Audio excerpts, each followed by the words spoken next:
fewer great priorities in the Green New Deal. Why are you running against the Senate's lead champion of the Green New Deal? Look, I think there's more that comes with ensuring that we can, in fact, move critical climate legislation, because the bottom line is that given the dynamics that we are confronting, Mitch McConnell doesn't care how good a bill that you write. He's not going to pass it.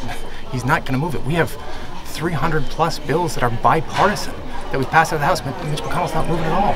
This is, at its core, about access to political power. And if you are serious about trying to make sure that you're going to protect the folks that we care about and advance the causes that we care about, then I think you have to make sure that you're getting everything you possibly can out of a Massachusetts Senate seat. For gun safety research that had been blocked for 25 years, I took on the NRA and beat it. I took on the fossil fuel industry and beat it. I passed 5 separate opioid bills after I learned about that fentanyl epidemic down in Taunton.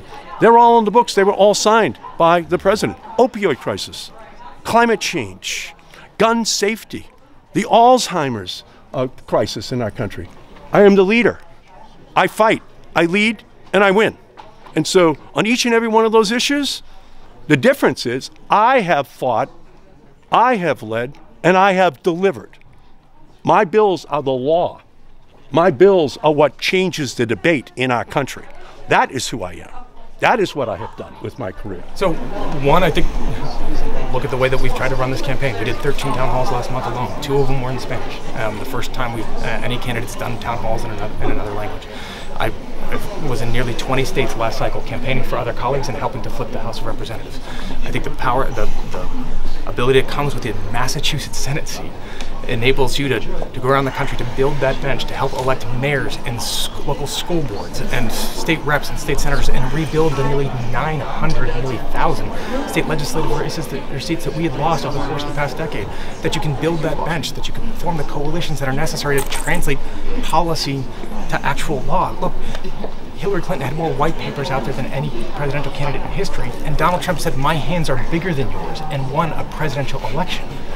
Policy matters, but in this moment when so much is at stake, man, we gotta have folks that are doing everything they possibly can to help navigate our way through it, and I do think we could do. One more question. Congressman, did Senator Markey say? Listen, I crisscross the state of Massachusetts on an ongoing basis. I don't just show up.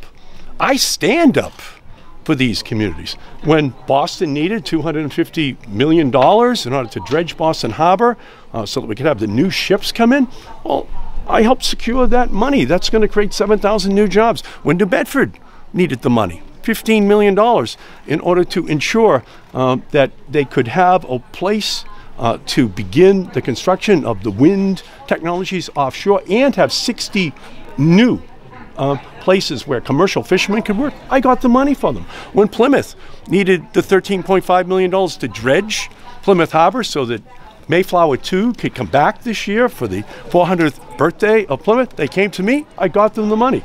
So no matter what the issue is, no matter who came to me, I not only showed up, I stood up and delivered for those communities. And I also stood up for the poorest, the most vulnerable.